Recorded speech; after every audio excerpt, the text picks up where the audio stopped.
देशातील आर्थिक व्यवहार अधिक पारदर्शक आणि कर प्रणाली सक्षम करण्यासाठी आयकर विभागाने उच्च मूल्याच्या व्यवहारांवर कडक देखरेख सुरू केली आहे.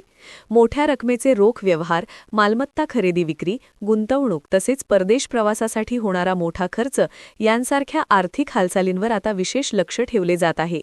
कर चुकवेगिरी रोखणे आणि आर्थिक शिस्त निर्माण करणे हा या कारवाईमागील मुख्य उद्देश असल्याचे स्पष्ट करण्यात आले आहे.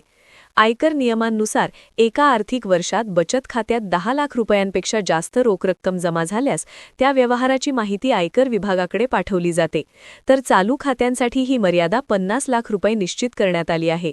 याशिवाय क्रेडिट कार्डच्या बिलाचे मोठ्या प्रमाणात रोख किंवा ऑनलाईन पेमेंट, 30 लाख रुपयांपेक्षा अधिक किमतीच्या स्थावर मालमत्तेची खरेदी विक्री, तसेच शेअर्स, बॉन्ड आणि म्युच्युअल फंडांमधील मोठ्या गुंतवणुकीची माहितीही विभागाकडे नोंदवली जाते. परदेश प्रवासासाठी 10 लाख रुपयांपेक्षा जास्त खर्च किंवा मोठ्या प्रमाणात फॉरेक्स खरेदी झाल्यास त्यावरही लक्ष ठेवले जात आहे. बँका, वित्तीय संस्था आणि इतर संबंधित यंत्रणांमार्फत स्टेटमेंट ऑफ फायनान्शियल ट्रान्झॅक्शन्स या प्रणालीद्वारे ही सर्व माहिती आयकर विभागाकडे पोहोचते.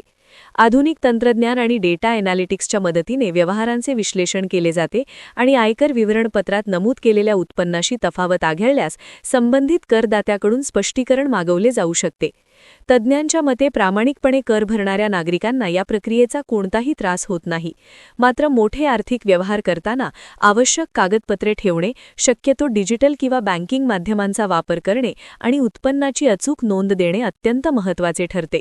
डिजिटल व्यवहारांना प्रोत्साहन देत अर्थव्यवस्था अधिक पारदर्शक करण्याच्या दिशेने सरकार सातत्याने प्रयत्न करत असून कर जागरूकता वाढवणे हीच पुढील काळातील प्रमुख भूमिका राहणार असल्याचे प्रशासनाकडून सांगितले जात आहे.